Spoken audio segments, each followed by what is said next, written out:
You're all welcome. We can see five of us here now. You're all welcome. Just wait for others to join. We start exactly by 11.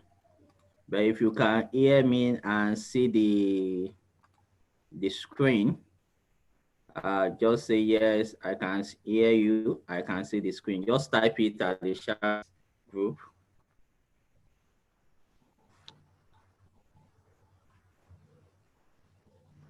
If you can see the screen and you can hear me, just type, I can hear you and I can see the screen at the chat group.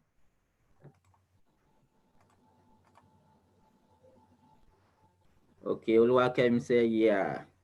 Okay, great. So by 11, we start exactly. Other people that could not connect yesterday, I believe that they have sorted themselves out. So by exactly 11, we are going to start. So let's just stay tuned.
Okay, you are all welcome.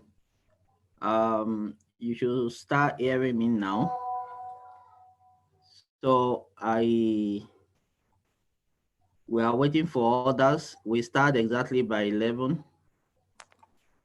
So if you can hear me and you can see my screen, you can uh, type on the group chat that I can hear you and I can see the screen.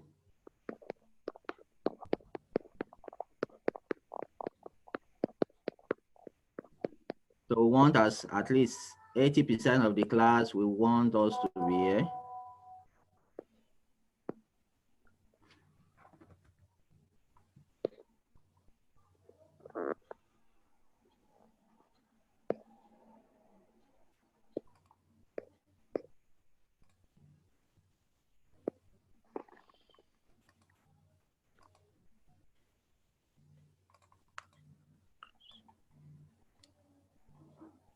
So we want at least 80% of the class to be here before we start.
Okay, we are starting right away.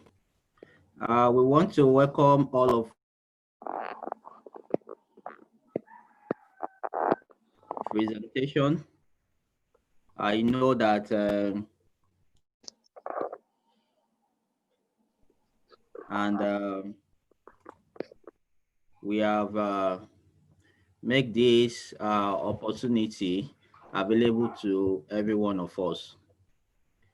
So you are all welcome. We welcome you all. We have 10 participants now, and we just start with the number we have. Right away, I will be starting with the introduction of what we are doing today.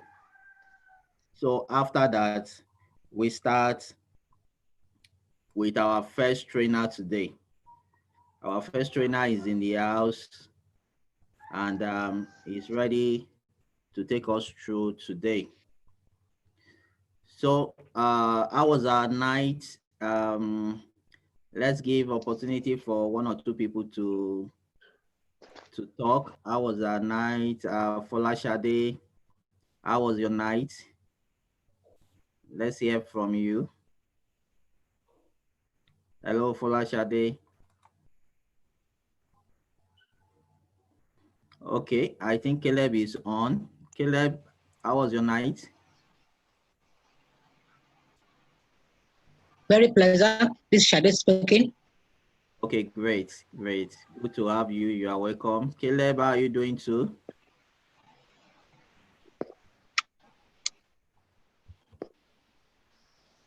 Caleb, how are you doing?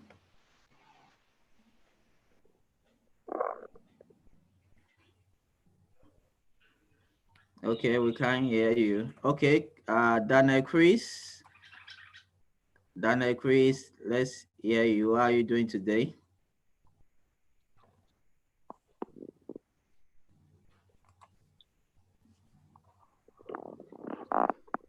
Daniel Chris, you are alive? Yes, sir. Yes, sir. Yes, sir. I'm alive, sir. Okay, great, great. Caleb say, I can't hear you, sir. So Caleb, can you hear me now?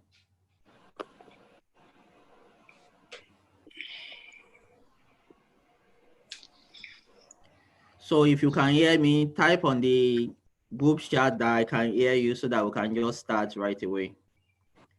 Some people will not be able to hear us like Kings. He has not activated his audio, and somebody using IT P3 Plus will not hear me because the person has not activated the audio.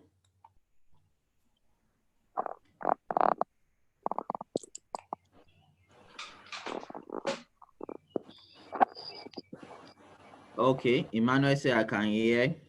Then another person say I can hear. So as we start, if anybody have any issue with audio, we have some of our support staff that will help us to take care of that. So if you can see my screen, just type I can see the screen so that I can just start right away. If you can see my screen, say I can see your screen, just type I can see your screen.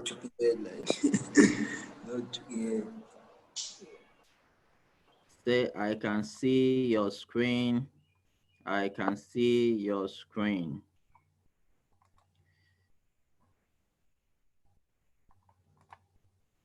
Yeah, I can see your screen. Very good. So we want to welcome you to the second edition of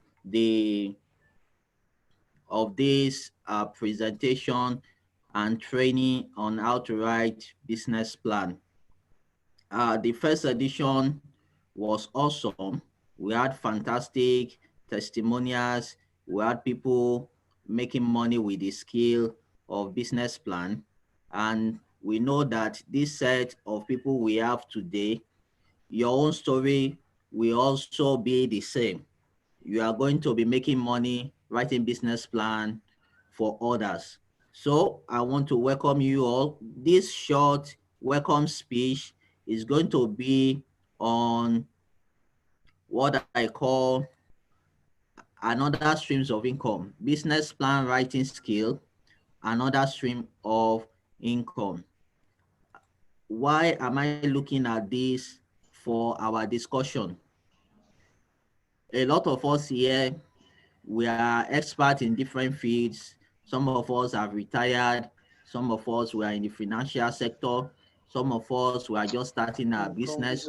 Some of us we are in different aspects of businesses that we are doing. And you want to look at how to have another streams of income. and that's the reason why we are here today. So business plan is another streams of income for us. Let's look at this. Um, let's look at this chart. It is something about COVID-19. Here is showing us the potential losers and the potential winners. You will see that when this COVID-19 started, the tourism and leisure industry, they are the most affected because people that have been traveling out before, suddenly they couldn't travel again. Different countries, they've started shutting down their borders. The aviation industry is the next.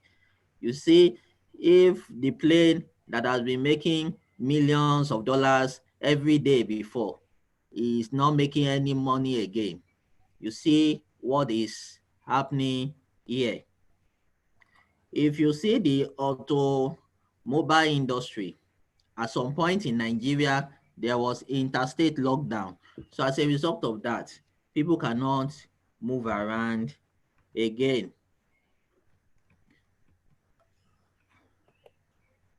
Um, Sorry for that. Let me get that back again. Okay, good. So at this point in time, there was lockdown. So the automobile industry, they were affected.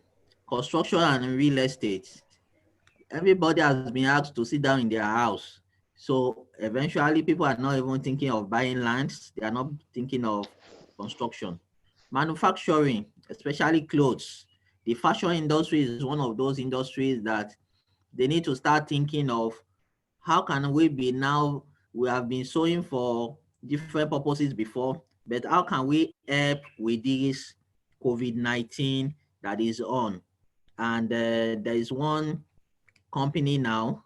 This company is Rough and Tumble. This company, they were sewing children clothing before. And during this period, they started doing nose mask. They started doing face shield. They started sewing apron for doctors in the hospital and different places like that. The financial service. The financial service is also uh, another sector that people are talking about.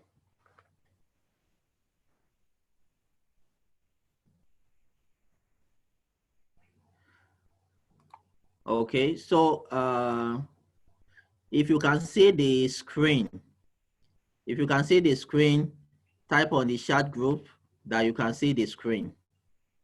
If you can see the screen, type that I can see the screen. We have to be sure of this because some people are already saying that they can't see it. If you can see the screen, type I can see the screen. I can see the screen. So you can see my slide. Okay, I can see. So if you cannot see, just try and check your device. Okay, very good, I can see. So we have a lot of I can see. So if you cannot see, Olushi say, I can't see your slide, then you need to check your device so that you can see it properly. We see a lot of people say, I can see, I can see. Okay, very good. So remember we said we drop a contact on the group. If you have any challenge, ensure you call that contact, please. If you have any challenge, I just did now. See now, thanks. Okay, very good, very good. If you cannot hear, somebody said I cannot hear, please connect to Mr. Samuel to put you through how to activate your audio, because if you don't have that, you will not be able to do that. So we have the educational sector. Everybody is going online now. Of recent, people in the US, the president, Donald Trump, is saying that if all the university will go online to do online education, then all the foreign students should go back to their country. And now Nigeria will be affected. 16,000 Nigerians are in the US studying. They will be affected. And I don't know what they are going to do now, because everybody, they are trying to protect their country. Oil and gas also, we can see that the barrel of oil was worth next to nothing during this lockdown period. And we have the agriculture, which is everybody must eat. So here we begin to see that things are now doing well. So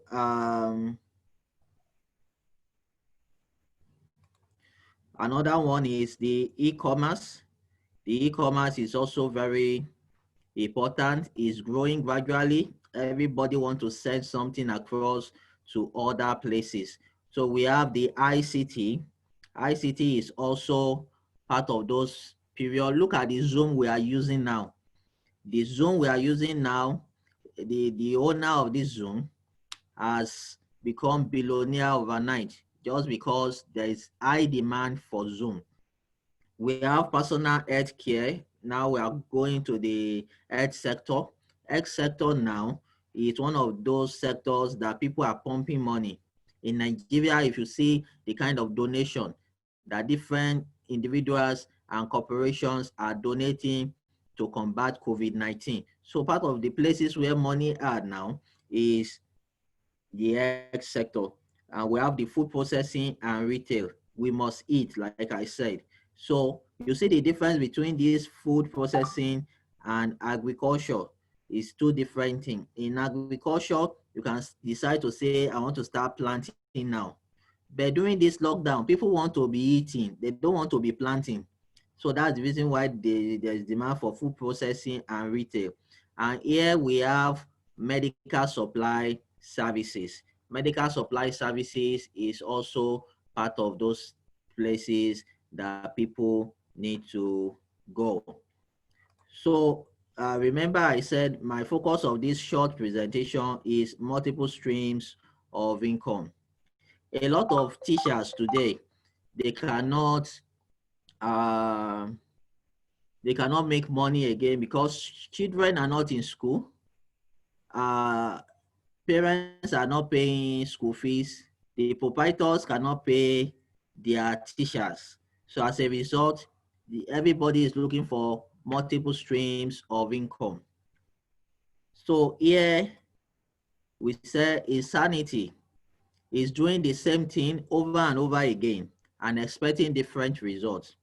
The way things are going in the country right now, these things that are going in the country right now, the teachers, for example, if school will not open throughout this year, the teachers, they have to look for how to make money. Imagine if this COVID-19 affected a lot of things and the schools are not reopening, things are not going as usual, then if you still keep doing what you have been doing before, then and you are expecting different results, that means that is high insanity. So you need to do the things differently, and that's the reason why I want to congratulate you for taking a step to invest in your skill to learn this business plan writing today. So multiple streams of income is no longer a luxury, it is a necessity. Multiple streams of income is no longer a luxury, it is a necessity. And I can tell you that having your skill as a business plan writer can have another streams of income for you. Think of your income as a table. Look at this table. One has one leg, another has four legs. Only one leg to support the table. If one leg breaks, the table collapse. And that's what is happening with teachers now. They only have one leg, earning from school. and the one leg is already shaking and is already shaking now. Multiple legs to support the table. If one leg breaks, the table will wobble but remain standing. Think of a table as your life and the leg as your income stream. Set yourself with multiple streams of income so that your life doesn't collapse if one fails. So that's the reason why I appreciate you for coming here today to learn. Never depend on one single income. Make investment to create a second source. The money you have paid, a lot of us came in on scholarship. The money you have paid, whether you pay 25,000, whether you pay 10,000, the money you have paid, see it as an investment to create a second source of income. This business plan skill is another source of income for you. And don't just come here, learn, and you don't do anything. You must be able to learn very well and translate it into money making activity. Now let's look at 4 ways to produce business plan income. Now we have this is called cash flow quadrant. We have 4 sides of it. The first side is the employee. You have a job but no leverage. 5% of people are 5% of wealth are shared here. The amount of active work determines the income. So what I'm saying in essence is that you can work in an organization that write business plan for people with these skills. You can apply to work in an organization that write business plan with this skill. After learning, we've given us the option. If you need a certificate, you pay 2,000 naira, we develop the certificate for you. So you can use this skill to get a job. That's what we are saying in essence. Imagine somebody that is just 19 years, 20 years learning this, and with the certificate can get a job immediately. This is the power of this business plan you are learning. The second level is self-employed. You can employ yourself with this skill. If you know it and you know how to do how to make money through it, you can be self-employed. And you see that you own a job as a self-employed, that means you do the job. Now the next one is you can build a business with this business plan. With this skill you are learning, you can build a business. Like in our organization now, we are running a business. We have a business up, and it's this skill that we are using to build it. And the last one, investor. You own investment. Income does not depend on active work. So you can decide and say, I want to invest into companies that have business plan as their core skills, and you become an investor.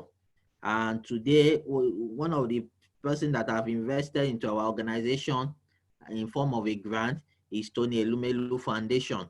They put in money into our business just because they saw that this business is going to affect a lot of people positively. And that's what we have today. So as I begin to round up now, and I invite the first speaker and trainer to train us on A to Z of writing a business plan, I will just share with you using these 3 with you.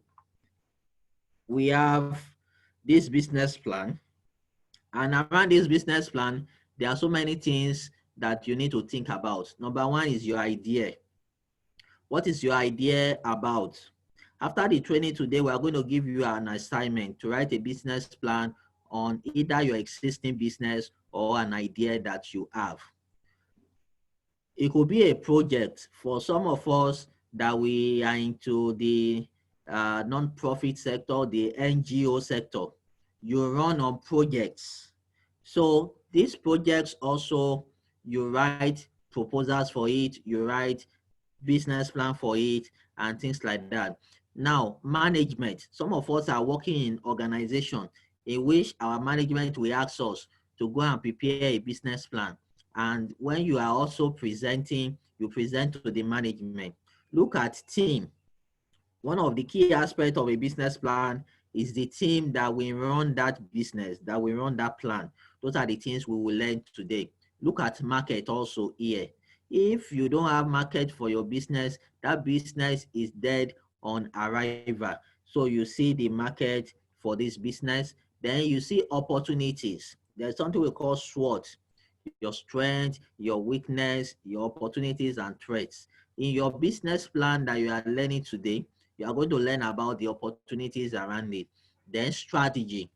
You need to learn about strategy. Then your competitors. You also need to learn about your competitors. What are they doing? What can you learn from them? What are their weaknesses? What can you leverage on? So as I round up this session, I want to tell you that you are here today to add to your skill and to change your life. And I believe so much that you are going to enjoy this session today. Now, I will give two people opportunity to either comment or ask question before we invite our first trainer today, as he also prepare to share his slide. So, um,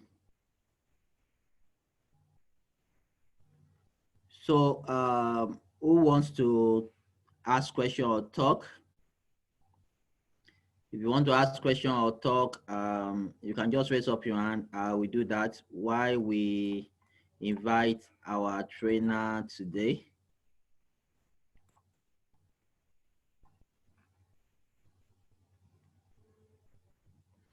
Anybody want to ask question?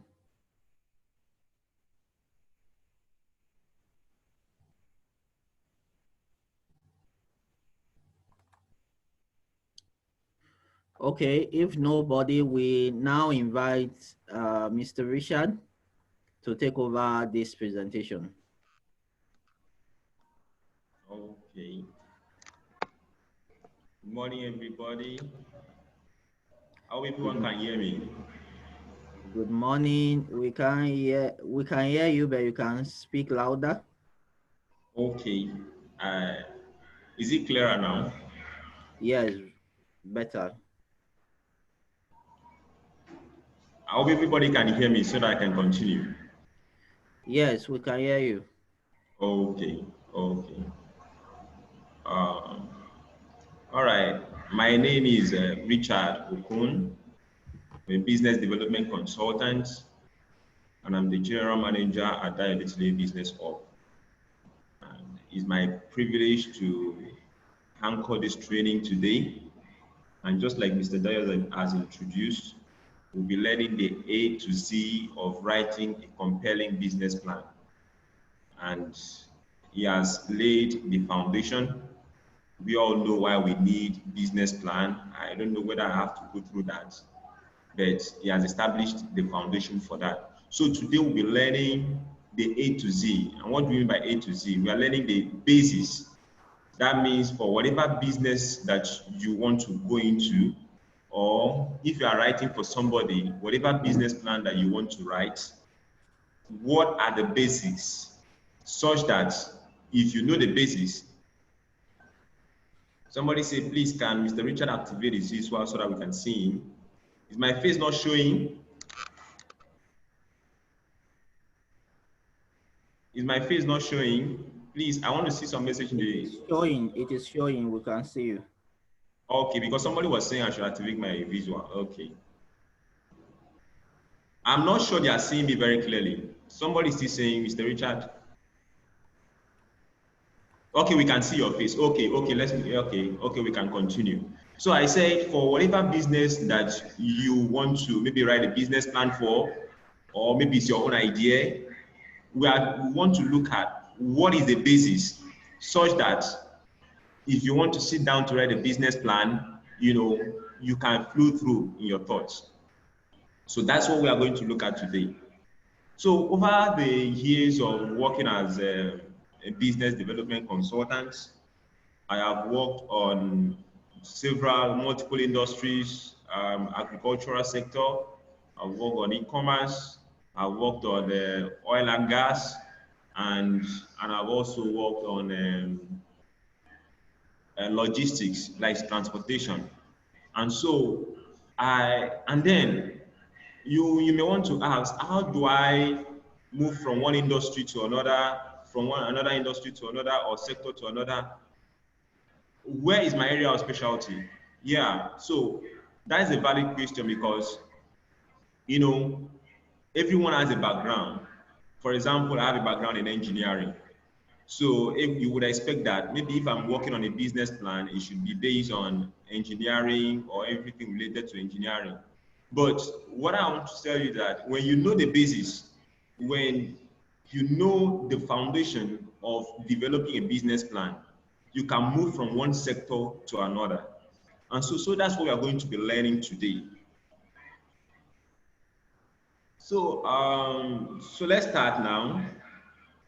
I don't know whether I need to introduce us to what business plan is again, but just like a plan for a building, a business plan is a document that gives you a framework for the business that you want to do. So it's like a blueprint that guides you, in developing the business and gives you a projection into the future of that business. So if you, for example, you are looking at maybe going into transportation. So a business plan gives you a framework for that business. And it also tells you what you should be expecting from that business in subsequent years. So that's why a business plan is a very important document. Before now, people do business, we just do buying and selling, no record. So they just go about. So at the end of the day, they don't know how much they make from the business. They don't know how to scale the business. But if you have a business plan, you already have an idea of what revenue you are expecting to make from the business. So that's why business plan document is always very important when you want to get a bank loan or somebody wants to invest in your business. The reason is because the person wants to know what your idea is and how you are going to make money from it and how you are going to run that business to make that money that you have said you will make. So these are the basic things we're learning today. How everybody can hear me? Are we together? Okay. Yes. Yes. Okay. So for every business that we are looking at, for any business at all, the central message of any business plan is to communicate the following. First of all, you want to introduce the person to your company or your business. Another thing, you want to make that person to understand the kind of products or services that you want to be marketing or selling or producing. And the third thing is that you want the person to have an idea of the industry. You are communicating the industry information, the market information. Somebody cannot hear me, right? Hello? We can hear you. We can hear you. Okay. All right, so I said, so you want the person to have an idea of, the industry that you're going into. So you give information about maybe people that are already doing the business, the size of the market. So your business plan should be able to communicate the market or industry information. And the next thing is that you communicate your selling and marketing strategy. So the sales and marketing strategy is one of the things that you communicate in your business plan. Another thing is that you communicate your business operations. So how are you going to be doing this business, running this business from day to day? What are the requirements for doing these businesses or for doing this business? What are the things, what are the licenses that you need? So, and then you talk about the management team, like Mr. Dayo discussed, the management team that will be able to run this operation. And finally, you give the person an information about the financial plan and projection. So I'll be sharing my screen right now so that you all can follow me. How everyone is with me? Yes. Okay, so I want to share my screen right now.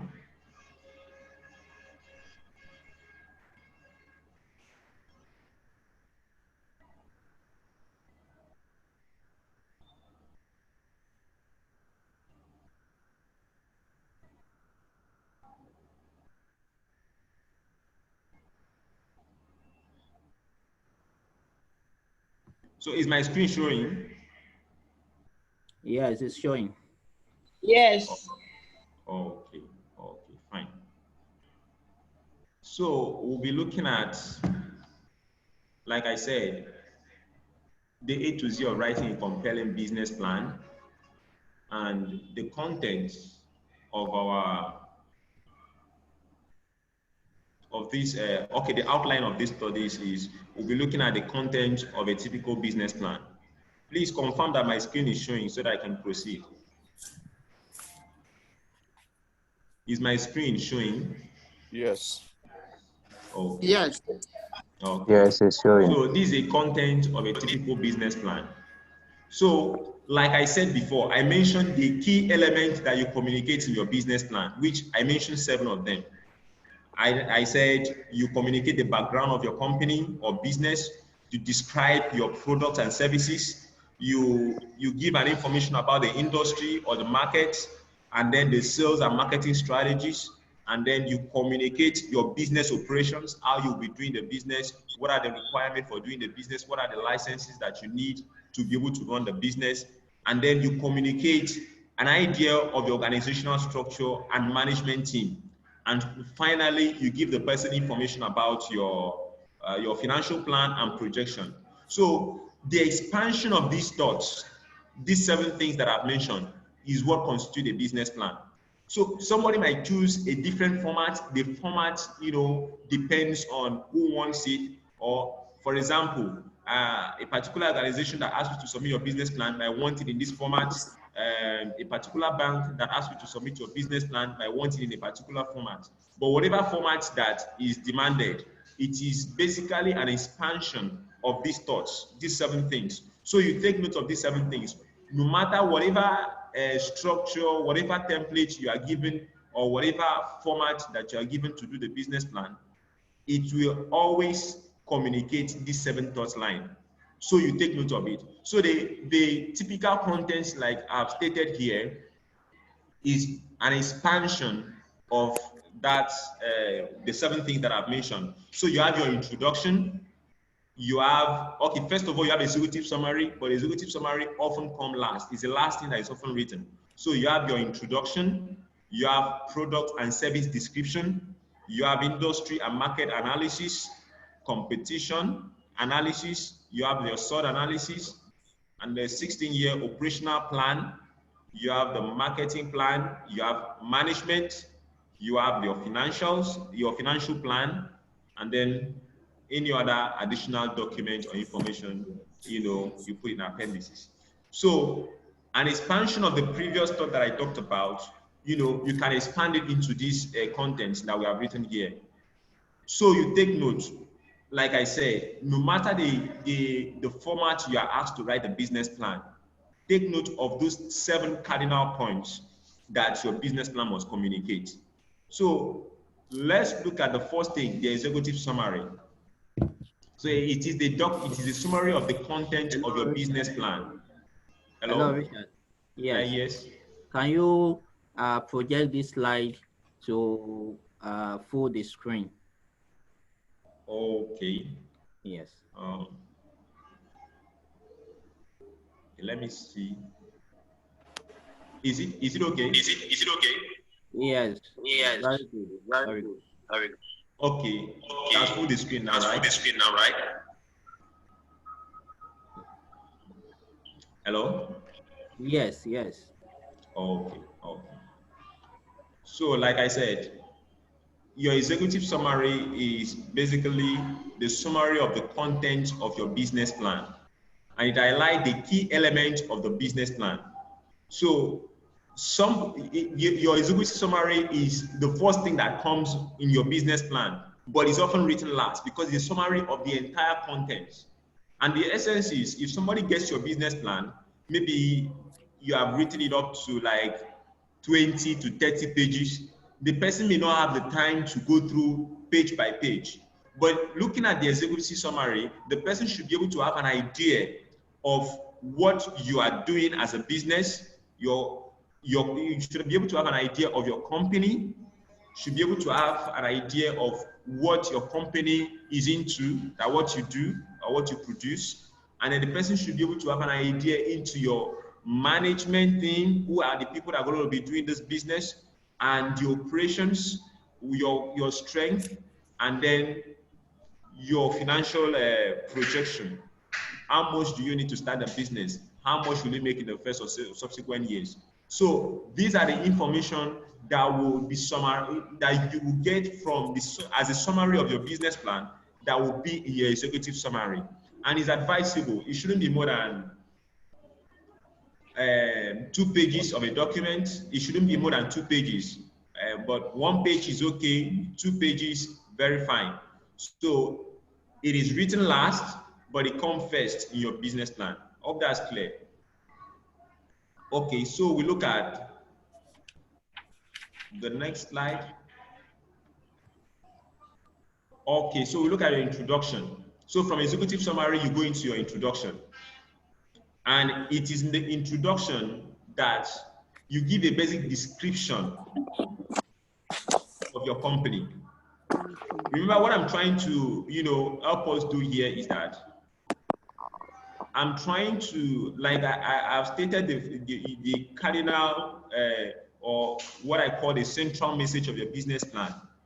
And the moment you have that, right, developing a business plan is like organizing your thoughts. And what I'm doing now is how I'm trying to, guide us, because I can only guide. I cannot think for everyone here. You have different businesses that you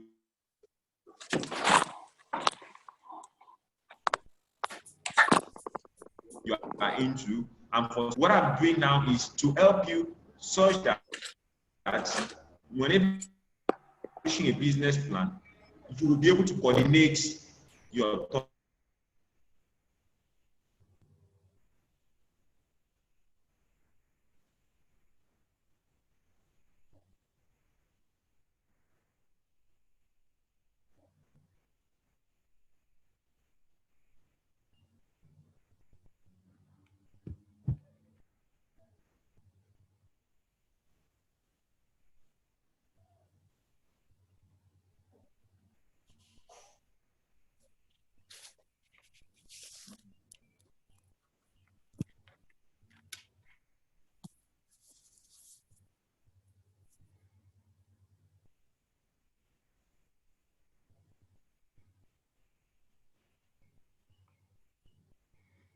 Okay, sorry. I think it's network. It will connect again now.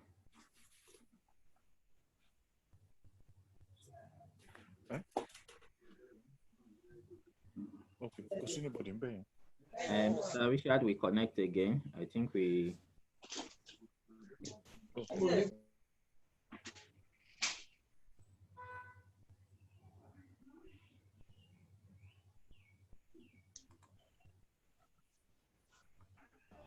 Hello.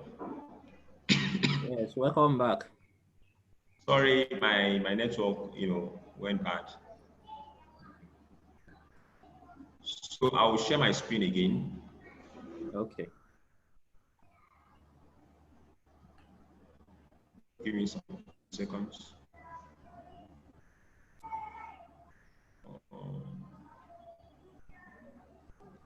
Okay.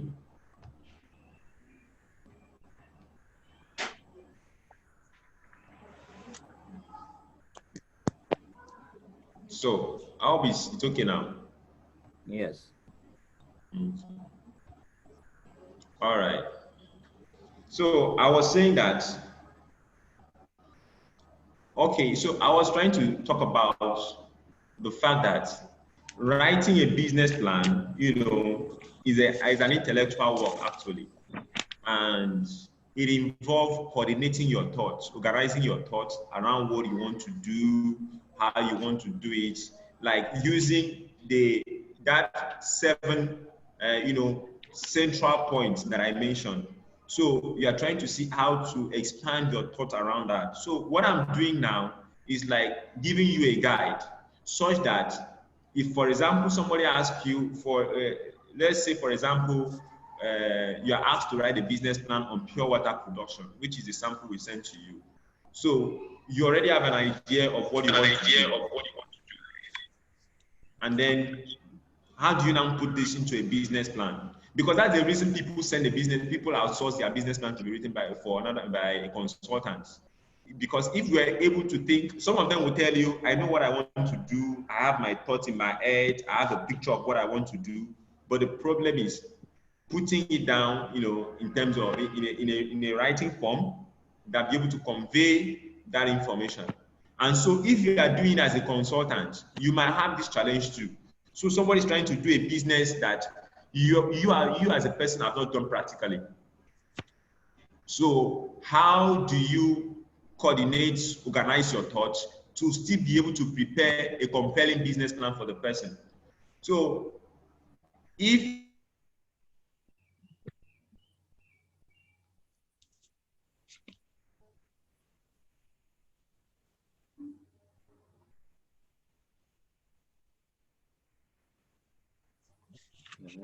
you are not in the field, like introduction, sorry, article. So we are trying to look at introduction. So the introduction is the description of the company. So for whatever business that you're looking at, hello, can everybody hear me? Yes, we can hear you. Yes. Can't really hear. At some point. Sorry, my network is just fluctuating. Yeah, my network is fluctuating. Sorry about that. It's fluctuating. I'm trying to see that doesn't happen. Okay. Just give me a few seconds so that we ensure that doesn't happen so often. Okay. So like I said, the introduction. So we are looking at the description of the company. And what does it entail? It entails whoever wants to invest in your business, or whoever is interested, maybe a bank or an individual, or even you should be able to describe your company, your business. For example, if let's use the pure water business plan that we are using as a template. So you should be able to communicate what your business is into. You are into, you'll be able to, first of all, mention the name of your company, and this company is into production and maybe packaging of water. If it is a logistics that you are doing, you mention the name of the company, and then you mention that this company is into, transportation services. The next thing might be that you give a brief information about the kinds of transportation services that you are looking at. So we are looking at this so company, is into interstate or intra-city transportation. And then you'll be able to describe, the kind of vehicle that you use. So a brief description of your company, but the essential thing when you're describing your company, like I said, is you'll be able to mention the name of your company, what your company is into, and then the location also is very important. If, I don't know, I can share, but if you have the pure water business plan that was shared with you as a sample, as a template, you will see that we try to mention the location of the pure water company. We mention the kind of water that they produce. We say a uniquely packaged, water, and then you have sachets, you have table water. So a description of your company should be able to give anybody an idea of what your company do or does, and then your location, and then you should also be able to communicate maybe, is it a new business or is it an existing business? So if you are presenting a business plan to me now, I should be able to find out from your description of your company or business that your business is either at the startup level or it has been existing for this period of time. And you can tell me it is registered with the Corporate Affairs Commission, and also you should be able to communicate to me the nature, okay, what is the legal status of the business? Like, is it a limited liability company, or is it a sole proprietorship, or is it a public, like maybe an unlimited company or public liability company?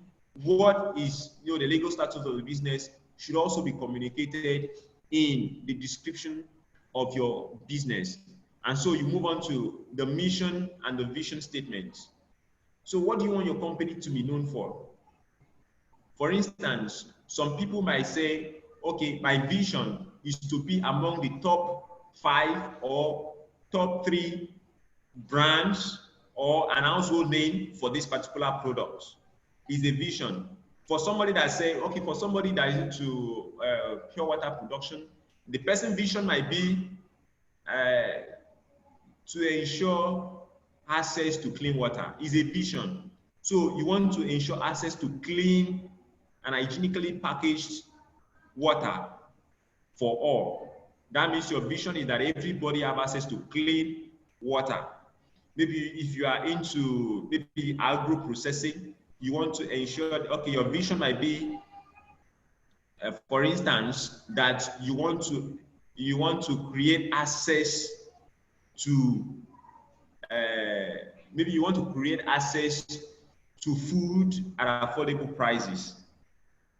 Another person might be is still into agro, maybe a particular sector. He says, I want to be an household name for this particular product, maybe cassava flour. So you want to be an household name for cassava flour in Nigeria. You want to be among the top 3 brands, producing high quality processed food. So as an owner of the business, or if you are writing for somebody, you should be able to create a vision for that business and a mission also for that business.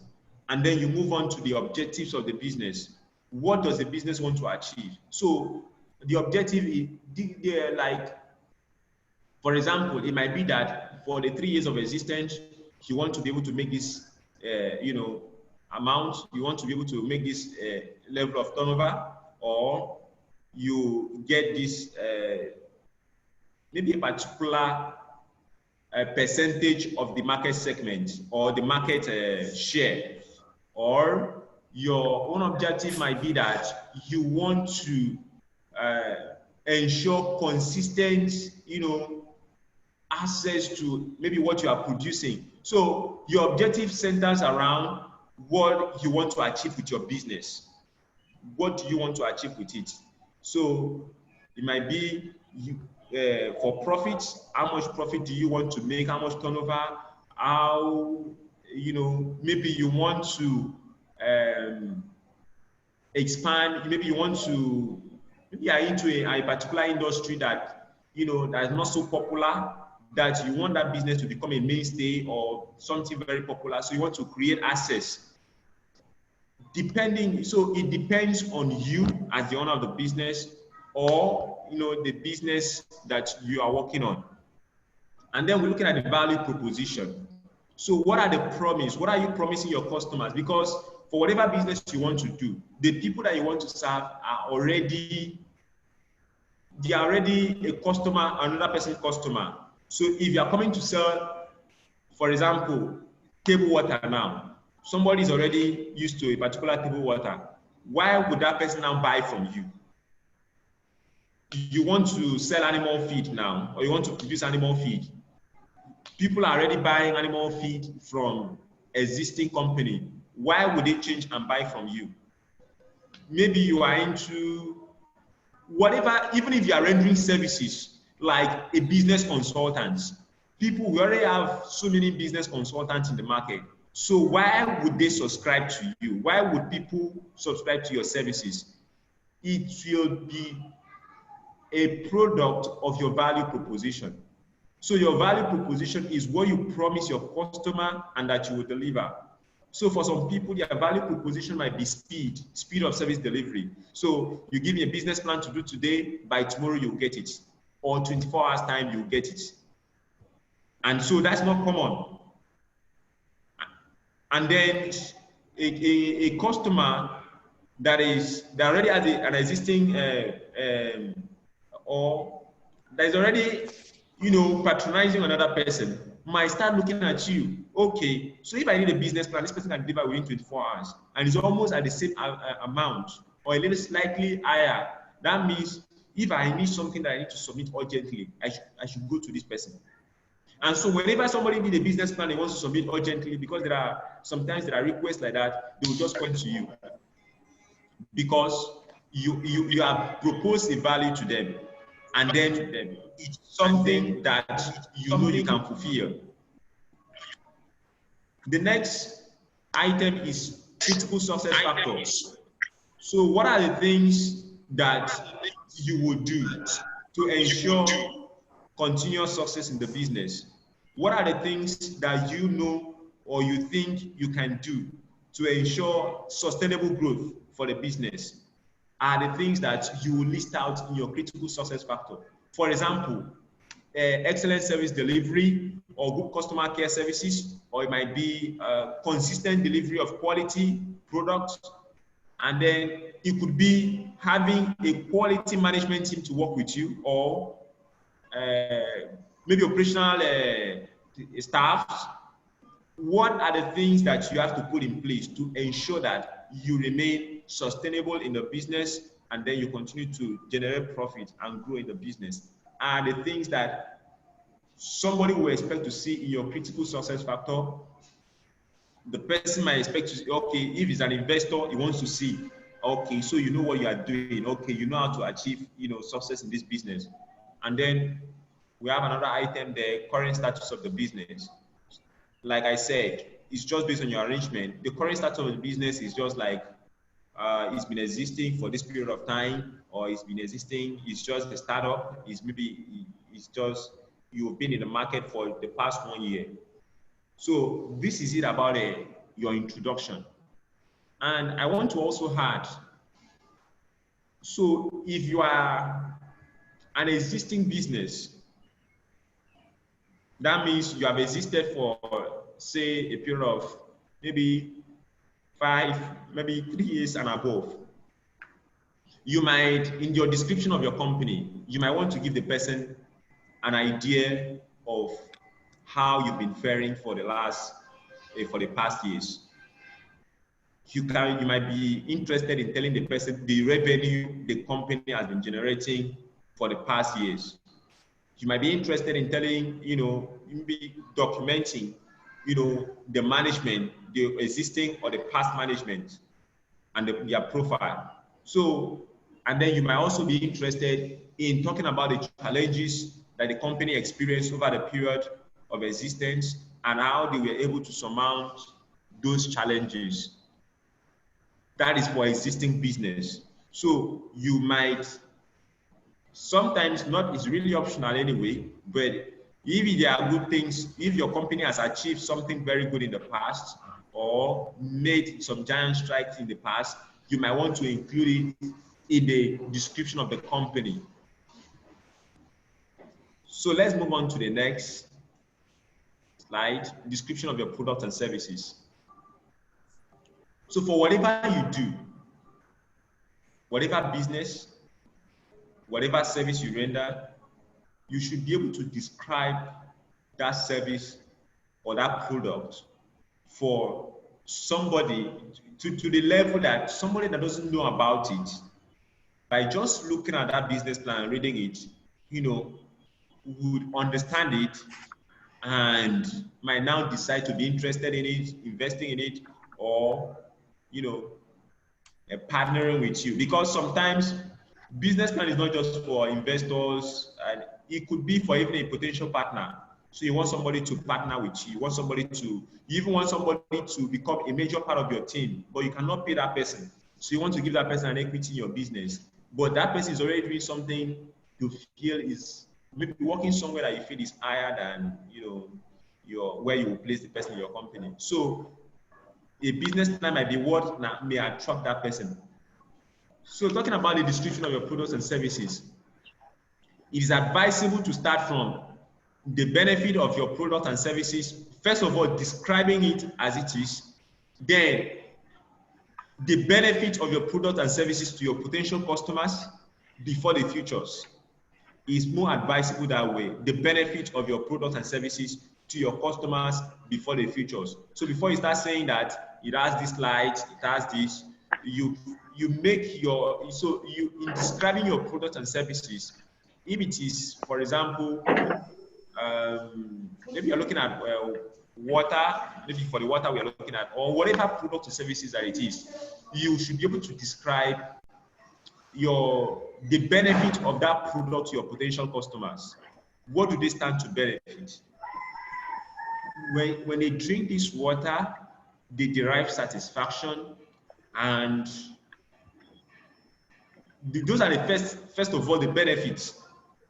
Before you talk about the packaging, is the benefit that when you drink this water, you derive high level of satisfaction and this or that. Before you start talking about the features, the physical features, attributes of your products and services. Hope you are with me. Okay. So, and then you also, there's a noise from the background anyway. So you also describe your service or product delivery strategy. So how do you intend to deliver this product to your customer?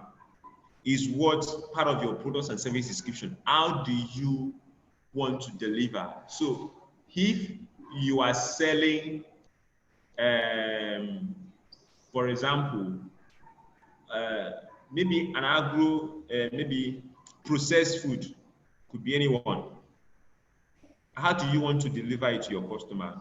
First of all, you may want your customer to understand that the product will be packaged in this kind of containers. And then, if, for example, there are physical products like that, you can let your customer know that maybe you can help your customer to deliver to the person maybe at home or wherever, however you want to package that product and deliver to your customer. You have to communicate it. It's a strategy. You have to communicate it in a compelling way, and that's why you need to think about your business plan. This is how you know whether your business makes sense or not. So for example, if you are into business consulting, because I went through the WhatsApp, so that so many people have experience in finance, so many people have been in the financial industry and have remarkable years of experience. So maybe you are now retired into business consulting. So how do you deliver your service? You let your customer know that, okay, like I did mention, maybe part of your value proposition will be stated here, that if you have this category of services that you deliver, and each of you can mention the category of services that you deliver there. And another thing might be if it has time frame. So the time frame is your delivery strategy. Maybe if you are subscribing to this category, it take this a number of time for it to be delivered to you. Or if you subscribe to this category, this is the number of the time frame for the service to be delivered.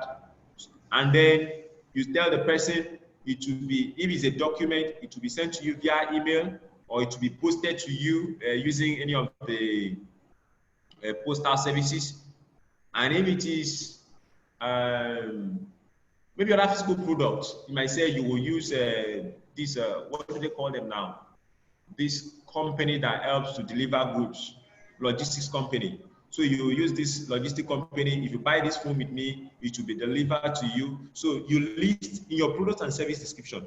First of all, let me state this so that it will be clear. You list your product and services one by one. If they are so plenty, you categorize them. So if for phones now, you cannot list all the types of Infinix. So you can say Infinix phone. and then maybe you move over to iPhone, maybe you move over to Nokia, you move over to Techno. So these are in categories because under each category there are several products. But if you have basic products, maybe you are selling cassava, maybe cassava flour. So your product is cassava flour, is a single product. And then maybe you produce cassava flakes, you put it there. And maybe you produce gari, you list those three. And then you can now describe them one by one. So your cassava flour is made from high quality. I'm trying to take us through the thought process. Your cassava flour is made up of high quality processed cassava, and it is gotten from this. Maybe if, for example, you are not the one producing the cassava, maybe you buy from farmers. So you say you are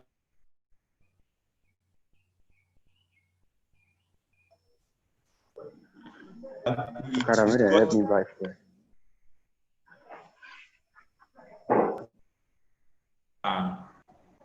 just what I'm trying to say is that you are gotten from farms that's hello.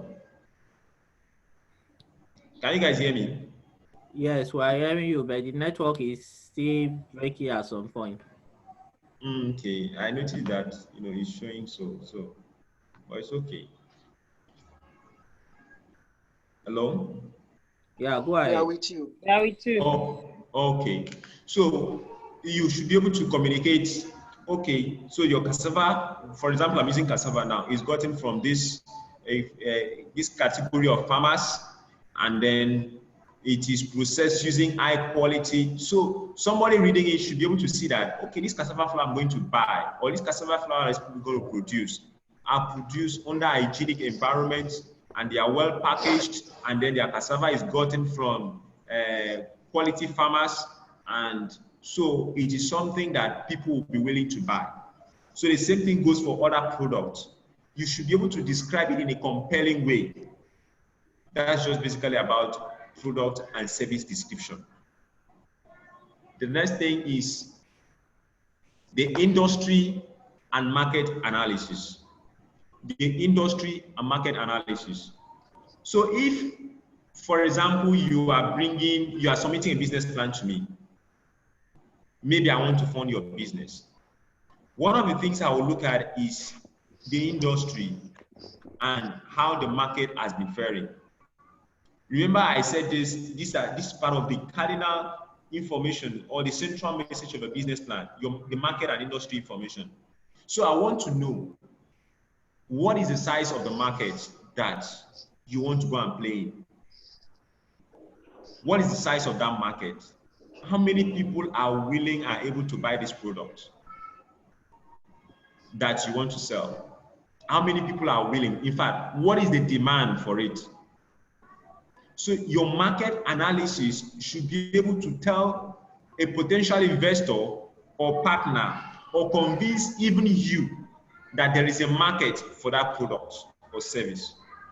But that does not mean that you should tweak all the information to appeal to you. No. You will do your research and you should be able to get information about how the industry is.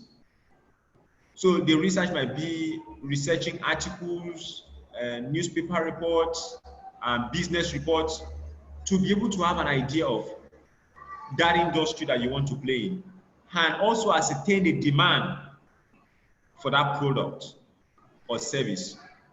Because, and that's where a potential investor makes his judgment, actually. So even if you lie about any information or so, by the time I look at it, and also I'm also a living being, so I know what is going on in the market. So I'll compare this product that this person is talking about. Is it going to make sense? Okay, how many people are already doing this? What is the consumer behavior like? What is the consumer tendency toward this kind of a thing? So in doing your industry and market analysis, gather as much information as possible and present them to show, first of all, the size of the market that you want to play in, the demand for that product, and also you want to be able to let somebody know who are the major players in that industry right now. Who are the major players? So somebody should be able to get that information. And what are the different segments of the market? What are the different segments of the market? So depending on your products and services, there are different segments of the market for that product. And that's why some company produce a particular product in different categories, because they know that there are different segments of the market. There are people at this segment of the market that may not be willing to buy this product this way. So the company, for example, some of these soap brands, Lux and Joy and all of those, it might surprise you to know that they are from the same, those products are from the same company. But because they know that people prefer these products in different ways, they have been able to identify the different market segments. So they start producing it in different ways. And you might even be confused to think that is different companies. They have just understood the different segments of the market and how people want to be served. So they package those products and services in a way that, would appeal to the different segments of the market. But imagine you do not have an understanding of the different segment that exists in the market. So how would you package your product? So that's why market analysis is very important. Market and industry analysis is very important because it gives a potential investor or a partner or whoever, or even you, an idea, an honest idea about what the size of the market, the potential for growth. Because if the market doesn't exist, what then is the potential for growth for such market? So these are the information that somebody looking at your market analysis would want to see. The key features or peculiarity of that industry. What is peculiar about that industry? You should be able to highlight this information. And these information are there. It's just, if you are not in the industry, you need to do a lot of research.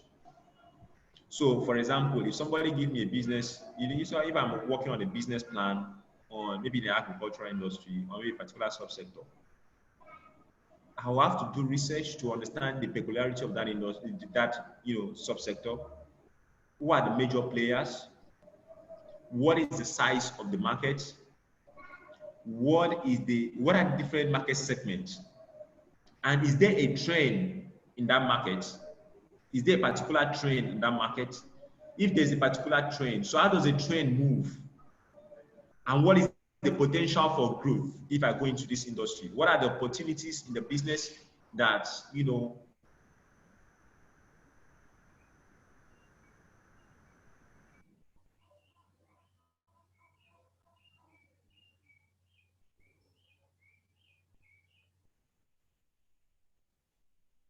opportunities for growth? Hello? Yeah, We go are ahead. with you. Okay, sorry. I thought because I saw my network was unstable. So these are the information that when you are dealing on, when you are working on your market analysis, you should be able to communicate. And under this session too, you will be able to communicate who are the competitors, your potential competitors. So you do your competitive analysis under your market research, your industry or market analysis. You do your competition analysis. Who are the major players or who are the players in that industry? Or if you are looking at a particular region, in that region, who are the people currently playing in that space? Who are the people only, or maybe who are the people that currently occupy that currently serve the largest segment of the market? What do they do?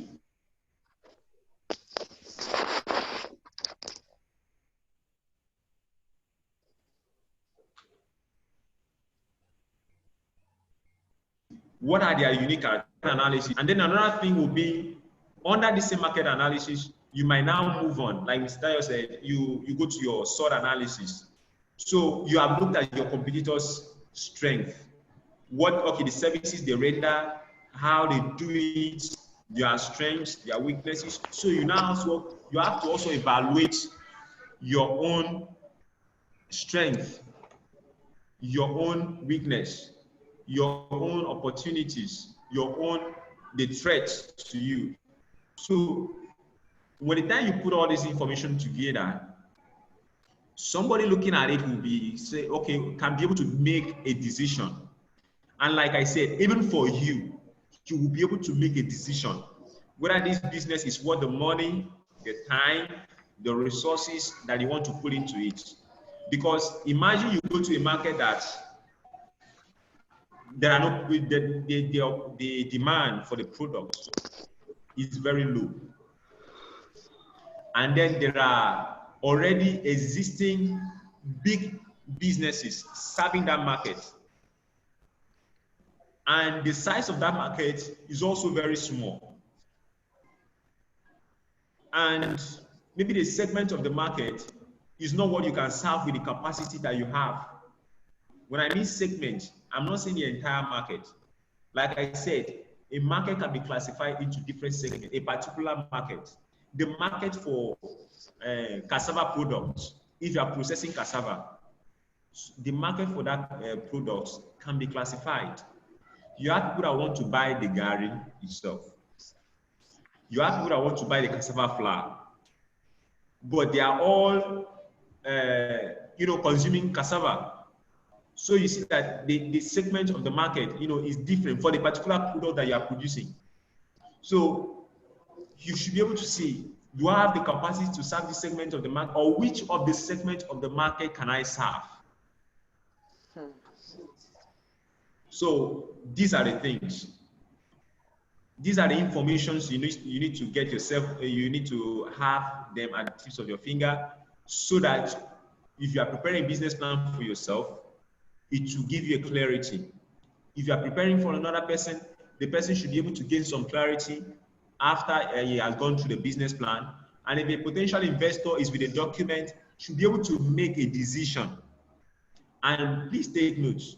You are not hooking up any information to be able to appeal to yourself, to appease, whoever wants to, appease yourself, or whoever wants to invest in the business. No, you are stating the reality as it is. And so in the process of getting this information, you might now even have to tweak your business, your strategies. That is why industry and market analysis is very important. In the process of doing this market analysis or getting industry information, you might now need to tweak your business idea. You might now even discover there is an opportunity different from what you were pursuing. You might not even discover that, maybe you need to package your product this way or deliver your service this way. So that's why this section of the business plan is very important. And competition analysis, I said this falls under the industry and market analysis, but oftentimes, like I said, it's just an expansion of thought. So you can put this as a separate section in your business plan. You can match it with your industry or market analysis. But your competition analysis is very important. You state the major competitors, and sometimes for some businesses, their competitors are not very direct. It could be indirect competitors. It could be an alternative product. So for example, you are selling,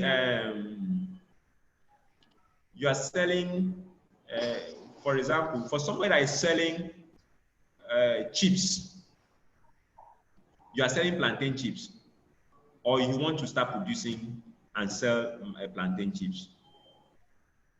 You might be thinking that your competitor is just another person selling or producing and marketing plantain chips.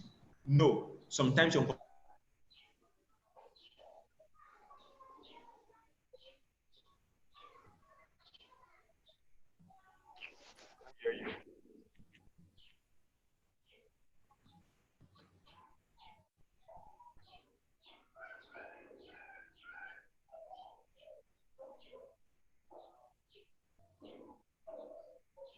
It will come back again. Okay.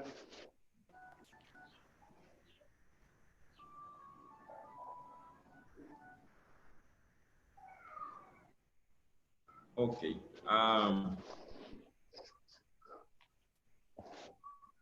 Okay, welcome back. We can hear you now.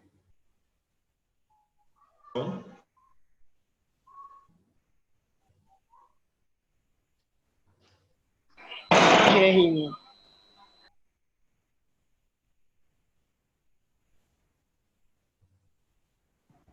Hello. We are Yes, with go you. ahead now. We can now hear you.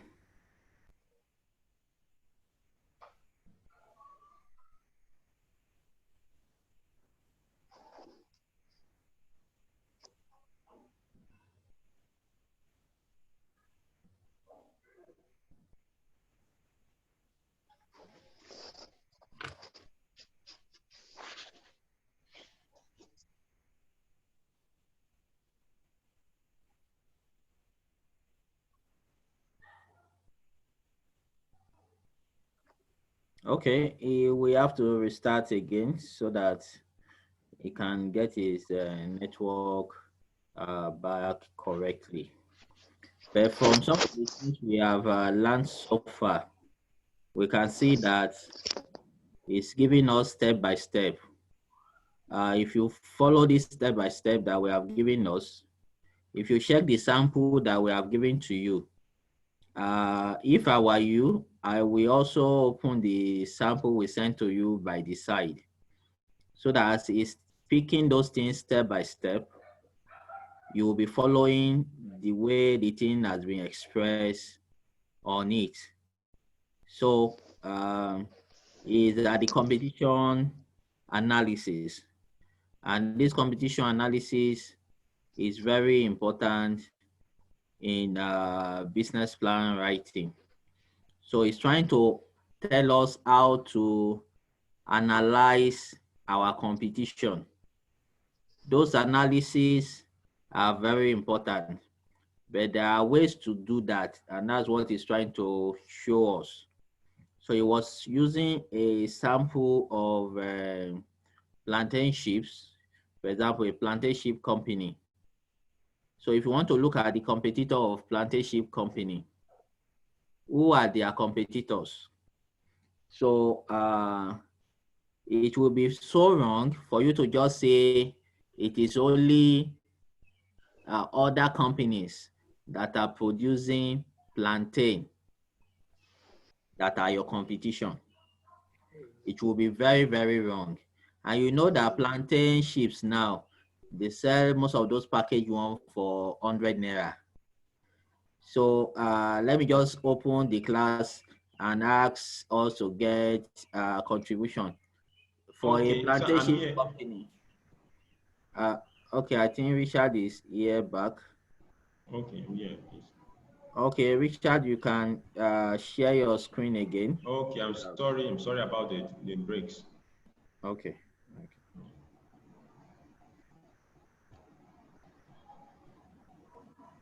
So, okay, so I was talking about your competitors. State your major and your major competitors. And like I said, could be direct or indirect. You also have to have an idea into what kind of products and services they offer.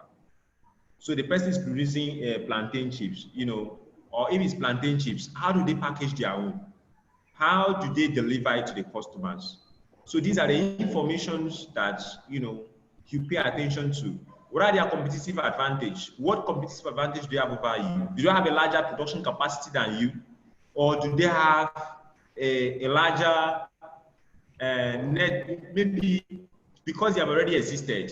Do they have a larger share of the market, than you? What are their competitive advantage? What advantage do they have over you? Are things that you may want to state in your business plan. And what are their disadvantages? So you can quickly identify because before you start a business, you have had an experience with that business. So before you buy a plantain, before you want to start producing plantain chips, you would have bought plantain chips before. You have eaten one before. And then you know what you want. And you know what people have been saying that they want. But this is what this company is producing. And so you know that you've identified that to be their disadvantage or their disadvantage. Whatever, it could be disadvantages, it could be one or could be more. So you identify those disadvantages, so you state them. The customer segment they are focusing on. So there are some people, for example, their plantain chips is meant for the shopping mall alone. Or for other people, their plantain chips is meant for the streets, for retailers on the streets. So what customer segment are they focusing on? You identify it.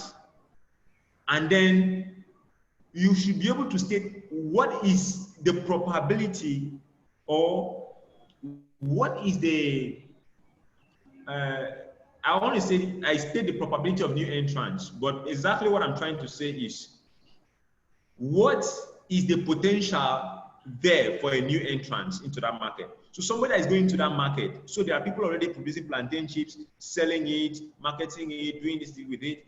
So what is the potential, the market potential, or what is the what opportunity exists for a new entrant?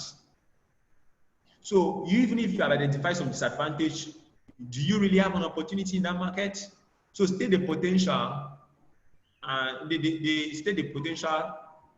Okay, what are the, then you also be able to state, okay, if I go into this market, what is the probability that other people will be coming in? I'm trying to move from one product to another. I wanted to talk about cake now. So for example, if you look at that industry, people are producing cake every day. People are just learning how to produce cake every day. Every day, people are entering that market. So I say, state the potential new competitor or market entrance. So if you are in that, maybe that product line, you know that somebody that just finished a university or secondary school now will start learning how to produce cake and will come into that market, because the barrier to entry is very low. It's easier for people to enter that market and start producing, and maybe they start calling themselves the number one cake brand in Nigeria. It's so easy like that. So in doing your competition analysis, you should be able to state what are the barriers to entry into that industry. Is it low, high, is it, and how are customer loyal? What is the customer loyalty, like? So you should be able to state how, are customers really loyal to a particular brand, or they are just swinged by what they like? So this information from your competition analysis helps you to know what strategies you can employ to be able to be successful in this business. Because if you know that people are going to come into this business anytime, your strategy will be different. People in the oil and gas industry, they are not too shaken, because they know that before you gather money and come into oil and gas, you have to be a very big man. And so they know that the barrier to entry is very high. That is why, apart from the innovation in their operations, they don't innovate too much in serving customers. That's just it. But for companies, for businesses that people enter into that industry so easily, you have to keep innovating how to serve your customers. You pay attention to your customer as much as you pay attention to your processes. So that is it for competition analysis. Then let's move on to SWOT analysis. Like I said, it's the same thing. You have looked at the industry, the competitors there, their strengths, their weaknesses, what they do, the customers they are serving. You are now also doing an analysis on your own self, on your own business idea. So this is where you tell yourself the truth. You look at your business idea. What are my strengths? What is the strengths? So you should be able to identify what the strength of your, if it's an idea, what strengths do you have with this idea? So for example, if I had worked, okay, for example, if I have, maybe I am into high city and I have some good tech guys that are working with me, they constitute my strength. So your management team can be your strength. The experience they are bringing from different fields to play could be the strength. It could be the quality of your employees or the people that you've already identified to work with you. they constitute your strength. You know that by the time you have these guys with you, you know, there is no limit to what you can achieve. And then your strength might be that, for example, somebody that is into maybe you sell products, maybe a product that is being used by maybe a B2B product. For example, people that sell fertilizer or people that sell agrochemicals or what again? Example of products that are being used by another business. So your strength might be that if you are selling agrochemicals, that means you've identified at least 500 farmers that will be interested in your products. That is your strength. If you are, maybe you do painting, the paint production is your business. You have identified 300 structures or houses that would need your services. Or you are in a network of people, maybe you belong to a particular community, it might be online, maybe offline community, where people that need these services are there. So you have a network of a particular number of people that if you start this business, they will be your off-takers. They constitute your strength. Another person coming in might not have all of those, may not have that as a strength. You might just simply have an idea and then have people that wants to work with him to bring it on. And your strength could just be, it could be you, the number of years of experience that you've had. For example, somebody that has worked as a business for people that work in the financial industry, in the financial industry generally on the business consulting space. So you have worked, for 15 years, for 10 years, for 5 years. So you had this remarkable years of experience. So you understand this industry that you are going into. And then you have people that you've previously worked for as your potential customers. Not that you are taking them away from your former employer, no, but you have worked with them and so they know you. And by the time they know that you are also rendering these services or you are selling this product, they may be interested. So it might be the years of experience that you've had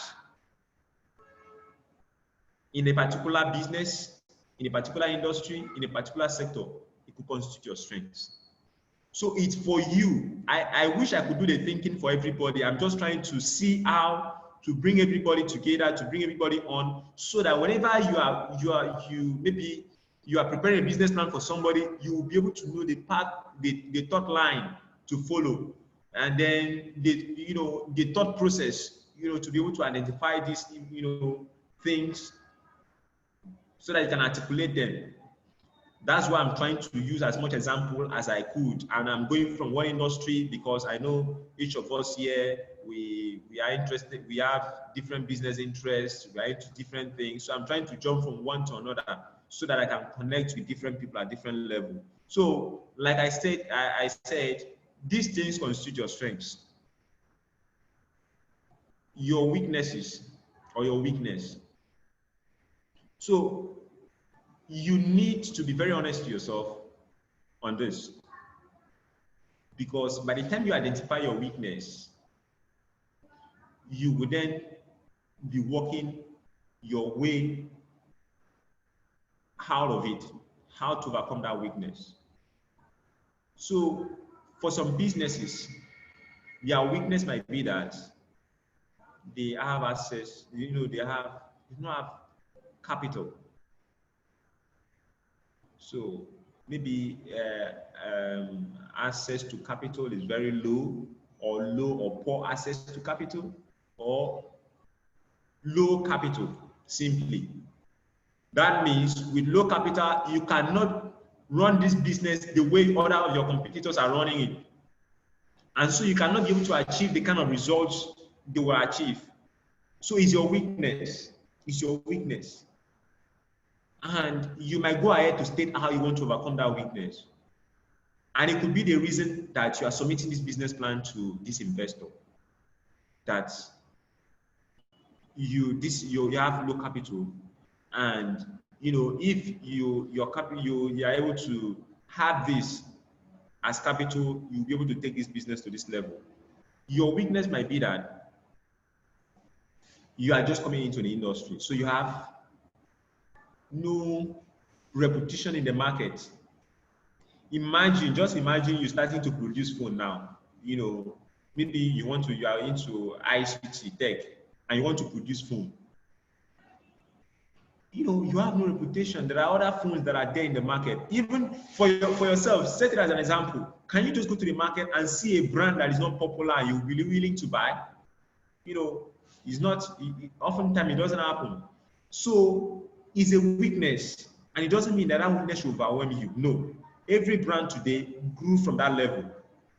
So in order to overcome that weakness, you might state that, okay, you ensure consistent, supply if you are supplying product, or, provide excellence, consistent, excellent service delivery. What you would do so that over time you'll be able to grow your reputation and the things that should be big. But if you do not identify your weakness, you might not even identify what you would do to go out of it. And like I said, admitting it is not that your business is going to be it will not be successful. No, it helps you to know how to work your way around it. So identify your weaknesses, or the weakness of your business. And another weakness might be that, it could be, for example, the quality of manpower available to you. Maybe quality of manpower available in the, in the labor market for the kind of product you want to produce. It's low. So imagine I have an interest in producing phones. Do I have people that are competent enough to produce, that I can employ to produce phone in Nigeria? No, I might have to go abroad to import labors, and then I might need so much money to do that, or I might need to have grown my reputation to a particular level to do that. So it could be a weakness. So you under that weakness, you might state how you want to overcome it. You might decide to partner with a company abroad, that have these skills, or maybe buy a franchise, whatever you think you can do. So, but be honest in identifying your weakness. And what are the opportunities? What are the opportunities? So the opportunities here are what incentive are there in that industry? For instance, somebody that wants to go into rice production right now in Nigeria, so there are things that has been placed there by government, by regulation, that favors that person. So there is a ban on importation of rice. That ban means that we are now trying, there is a large market for rice, and the people producing it are not much, or producing high quality rice are not much. So there is an opportunity. So you have 2 million people. Out of these 2 million people, over about 1 million people eat rice, and over 50 million of them eat it daily. How many people are producing this rice in Nigeria? Maybe this particular number. Maybe you identify them. So are they meeting the demand? So what if I come in and I focus on this particular region? What is the opportunity? So these are opportunities for you. Another opportunity might be, there are some businesses that the tax is very low. So government, because they want to encourage people going into that business, so they give tax incentives. So it might be like people that want to go into waste recycling or energy production.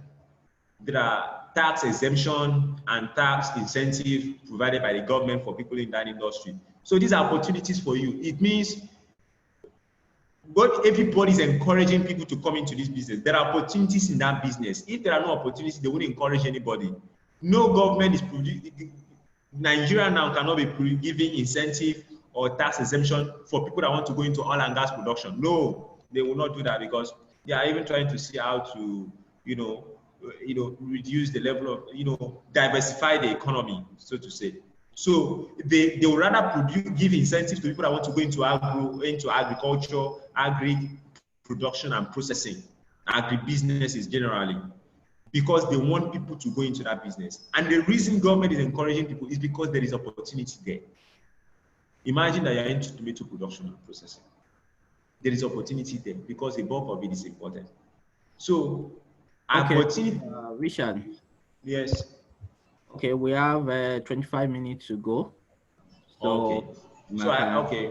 Round off so that you can also give people opportunity to ask questions. All right, fine. So, opportunities, there are plenty. Just you have to identify them. Based on your industry. Opportunity might be that this company have started producing this product, and your product might be a complementary product to that particular product. So these are the things. These are what we call opportunities. So if somebody that is selling cake, if for example somebody is selling cake around you or selling all those kind of confectionaries, and you want to produce maybe fruit juice and all of that, it's a complementary product. People that buy those confectionaries, they want to buy juice. So these are opportunities. And I just wish I can go through, look at each industry and identify opportunities, but you have to look at them. Opportunity simply means that what are the things that encourages this business? It could be the market share, it could be the demand, it could be government incentive, it could be government policy. You look at them holistically. The threats are generally things outside of your control that will affect your business. So if you are into transportation, bad routes can be a threat to you. It might affect the time of delivery of your product or service.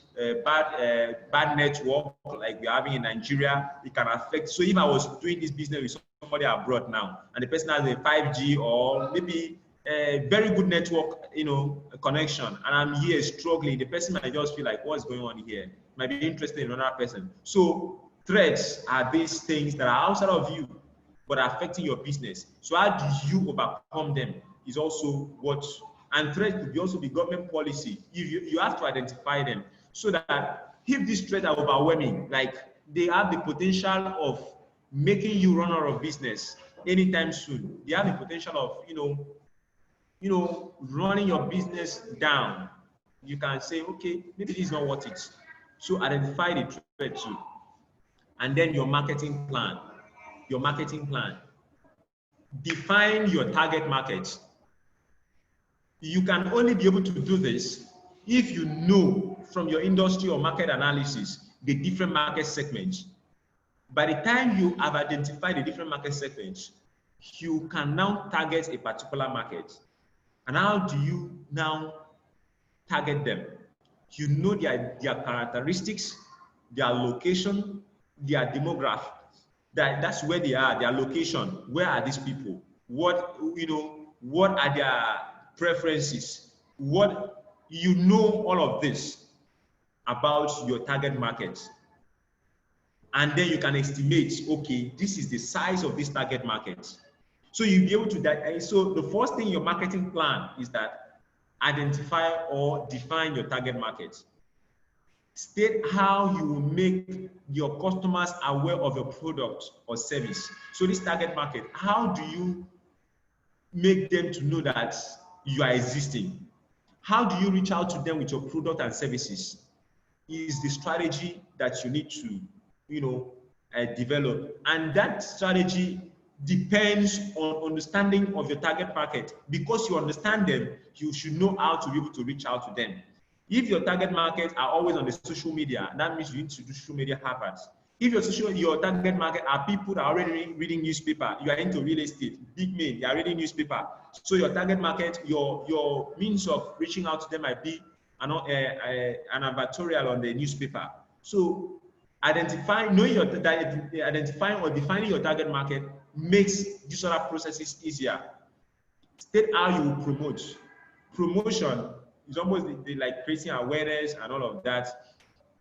So how will you get your products? How will you make them aware that you are existing? And how do you want to sell to them? Are the things that you do in your market analysis. And they are all industry specific. Like you cannot take the same marketing plan or strategy from one industry and move it to another. No, but you can adopt it. You can adopt it. Looking at it, if they are similar, you can adopt it to fit into another industry. But you cannot just move a particular marketing plan or strategy from one industry and take it to another. No, it is unique to your different business ideas. So under your marketing plan, you describe your pricing strategy. So how much are you going to be selling your goods?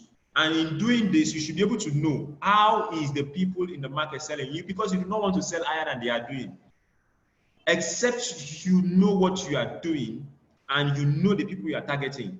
And you should be able to communicate the value of your product and service to them.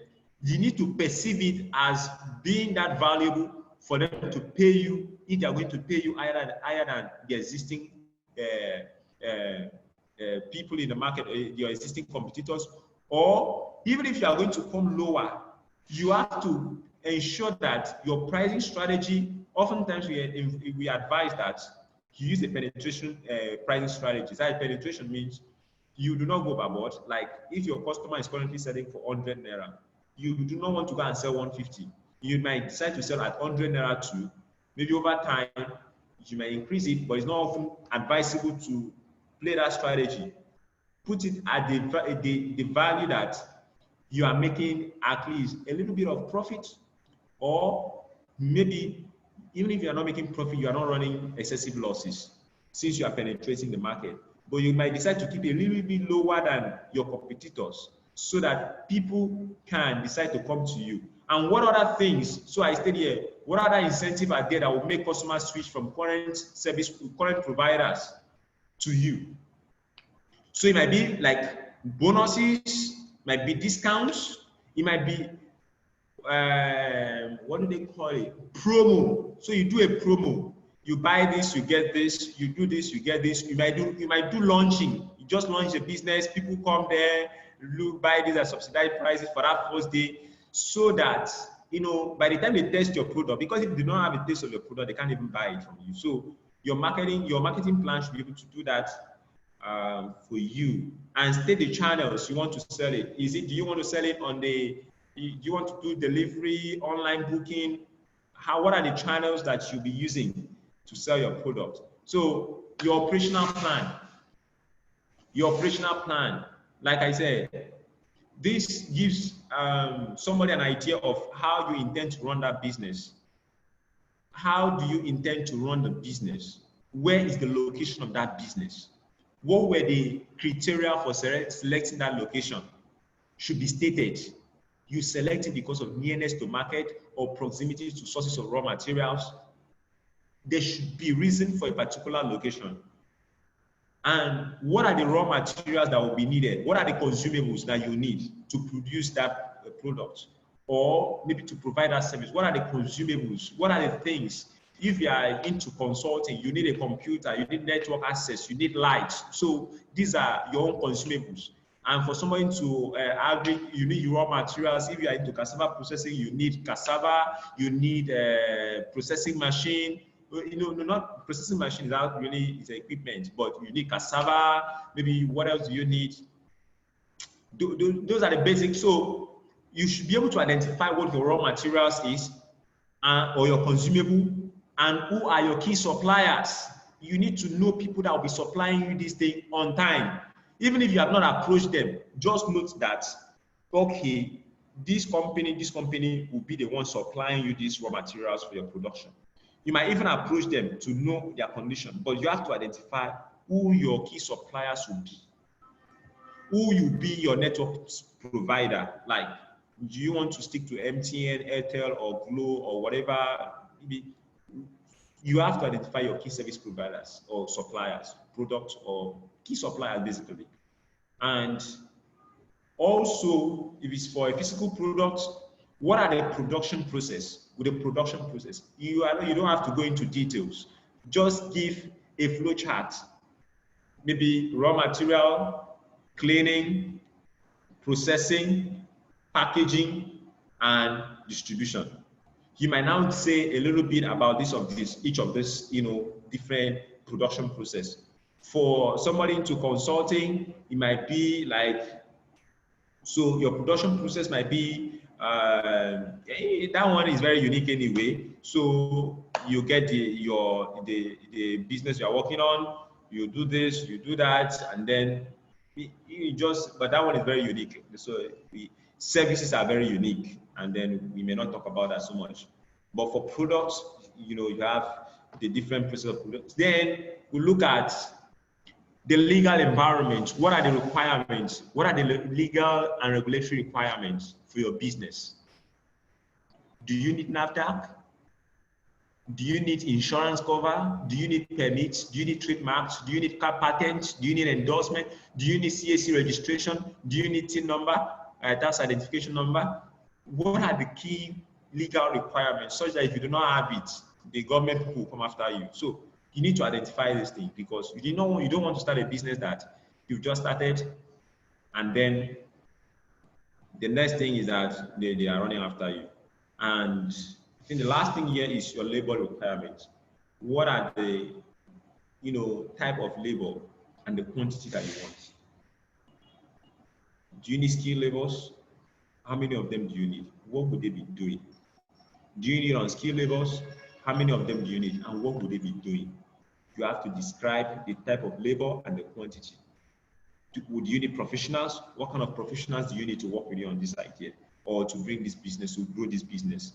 You have to identify them, and the quantity, that is the number of them that you need. And also, you have to state their salaries. So that will come into your financial plan. And then your management and organizational plan. So the ownership of the business. Under this side, you mention the profile of the entrepreneur, that is the person, the owner of the business, your key management staff and support personnel. She mentioned them.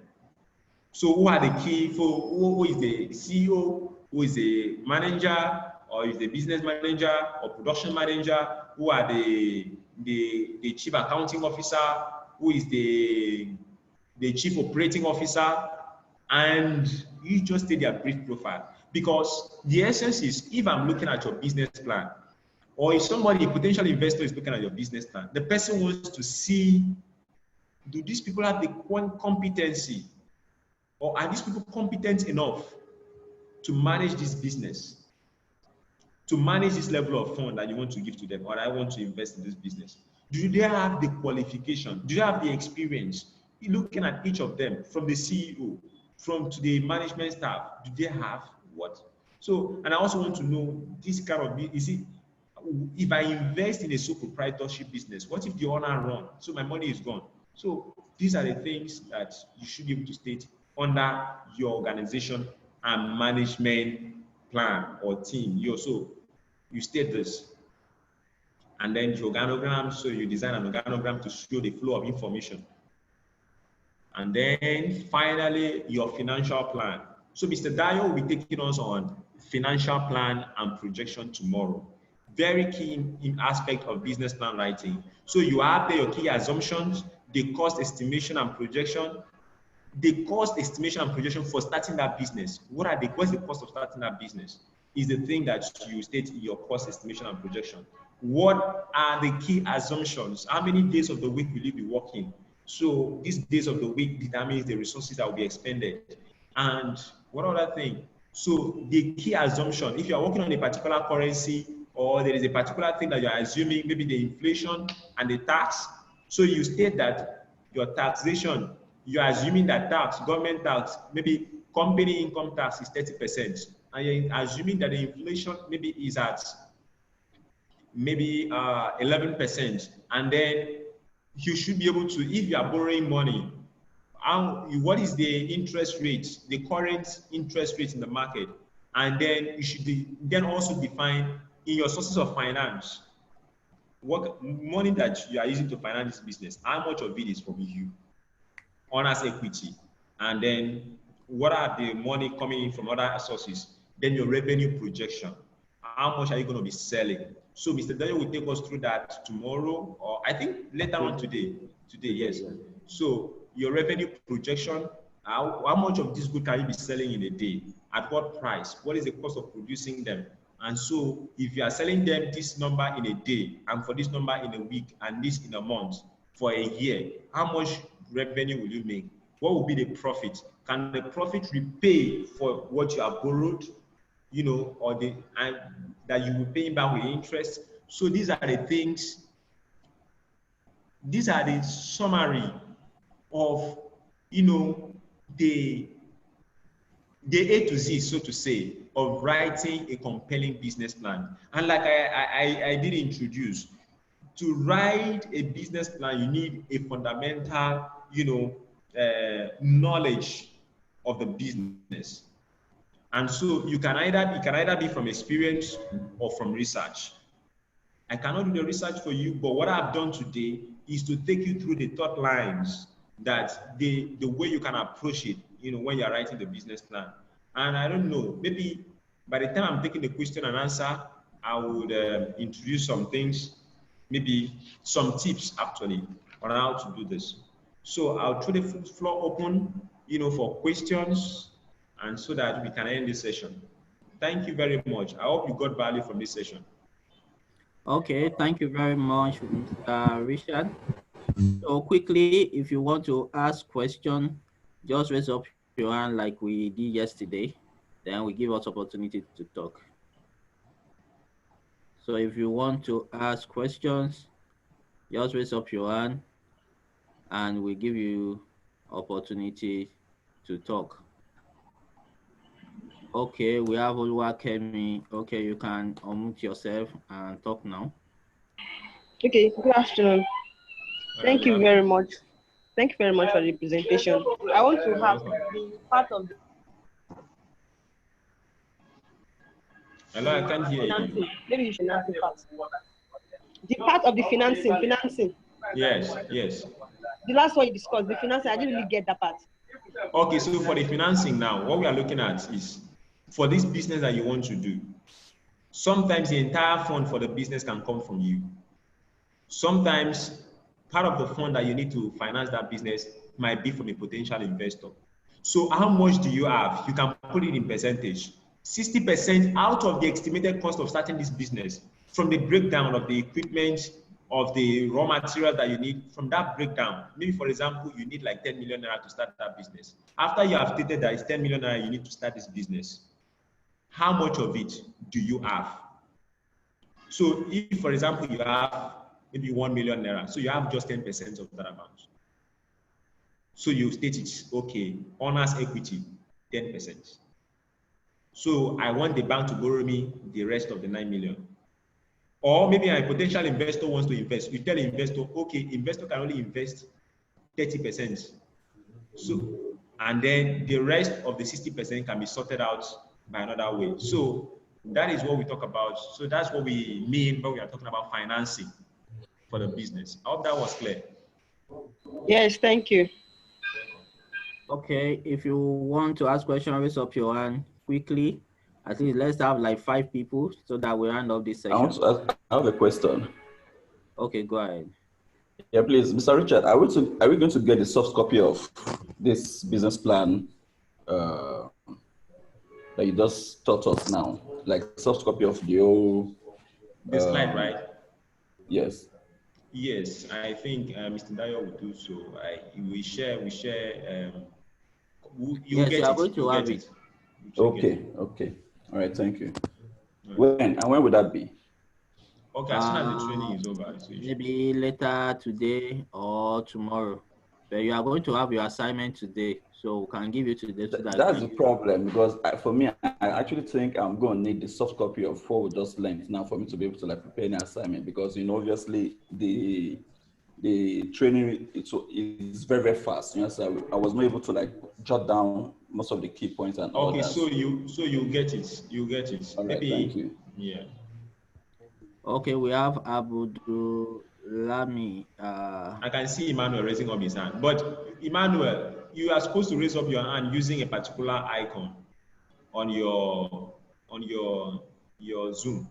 But you are raising up your hand physically, and we might not be seeing you. I'm the only one seeing that you are raising up your hand. Abdulhamidi, you can unmute yourself and ask question.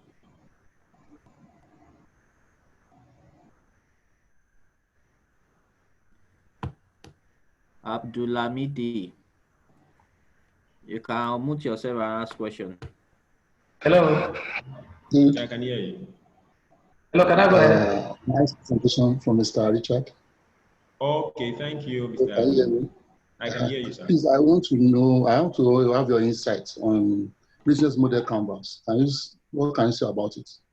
Okay, so a business model canvas is a very summarized document. So somebody might not be interested in the business plan as initial. So your business model canvas is something that gives a general overview of the business. So you talk about your products there, you talk about the resources that you need there, you talk about your how you are going to provide the service. So it's a complementary document to a business plan.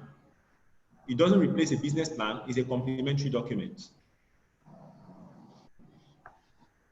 I don't know whether there is something, maybe you can give me a direction of thoughts that you are looking at so that I can explain. Okay. Yeah, I get your point. Thanks. Yeah. Okay, good. Mr. Emmanuel, you can unmute yourself now and ask your question. Okay, good afternoon. Yeah, good afternoon. Can you hear me? Yes. Can you hear me? Yes, very well. Okay, Mr. Richard, thank you for that session. I just wanted to ask, in the business plan you sent to us, you sent water production. Okay. Okay, the little understanding I have is that businesses are basically segmented into three. It's either production, trade, or services. Are you with me? I'm listening, sir. Okay, and I saw that basically, service is a bit more technical. So I was just thinking if it's possible, maybe as an incentive for this training, it's possible that we have maybe a sample of each. One that deals with production, one that deals basically maybe with something like trade, and maybe a service business plan. Just to give us the technicalities around each of the segments. Seeing that, we are done with production now, you may not be able to carry that template, like you said, 100% into a service like consulting. So if it's possible that maybe we get a sample of each as maybe beginners to help us have the technicalities around maybe each segment of business. I don't know whether you understand what I'm saying. I understand you. So I think what we can do at that level is that, so for the business plan, so you're going to have an assignment. Okay. So by the time you do that assignment based on the information you have right now, I'll be reviewing the assignment too. So by reviewing it, I will let you know maybe areas that you need to work on. But generally, it's the same. Remember when I started the training, I mentioned 7 things that forms the foundation of your business idea, your business plan. And I mentioned a background of your company description, and then description of your products and services, your industry and market information, the sales and marketing plan, the business operation. Where the technicality comes in actually is in your business operations. And I can't define that clearly for you. Your operations is just unique. For a service, it's just unique. You understand? But for a business that you want to do, you just know how, if it is, and a service is not just consulting. So a service might be that barbing.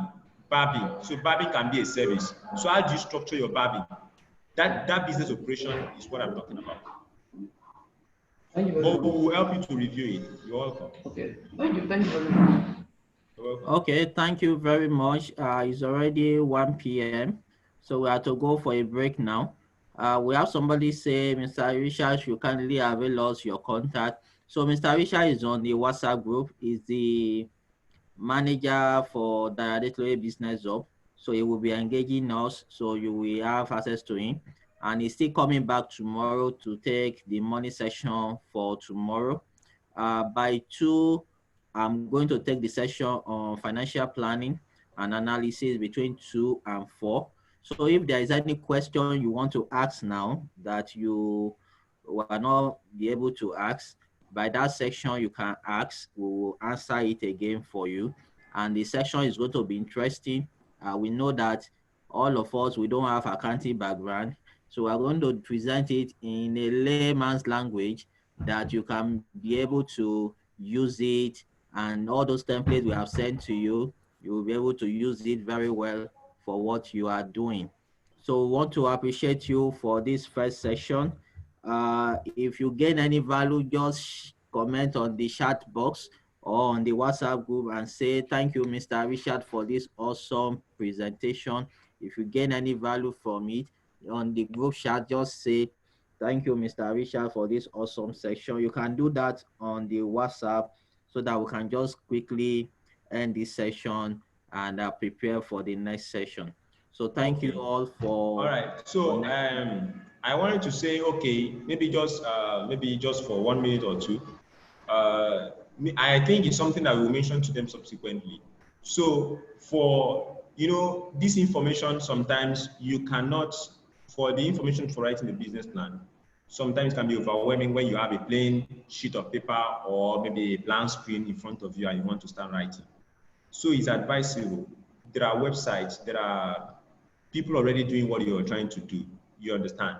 So you can go, for example, if you are into a particular, maybe let me just use the pure water production, for example. So there are maybe table water production. So that there are companies producing it and they have a website. So you go there. How do they describe their products and service? It gives you an idea of how you can describe your own. I hope that is clear. So, and then that is for the description. How do they use words around these things? I'm just giving you as a tips so that it can help you. And then if you are looking market information, there are several market reports. It could be research done by professors and all of those people, or so you use some, maybe subsequently in the training, maybe by tomorrow, you should be able to know how to search for some of these keywords. For example, you want to do maybe you are working on pure water production, so you might ask the market for pure water products in Nigeria. This information, what I'm trying to say basically is you don't need to start thinking completely on your own like that. So you need to research, see how this information has been put out there, and it's just for you to now coordinate your own thoughts and use this information to outline your thoughts in your maybe articulate your own thoughts about your business or the business plan you're working on. So thank you so very much. It's my pleasure to handle this class with you guys.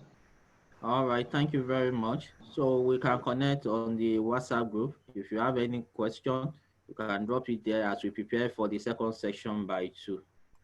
Thank you all. All right, well.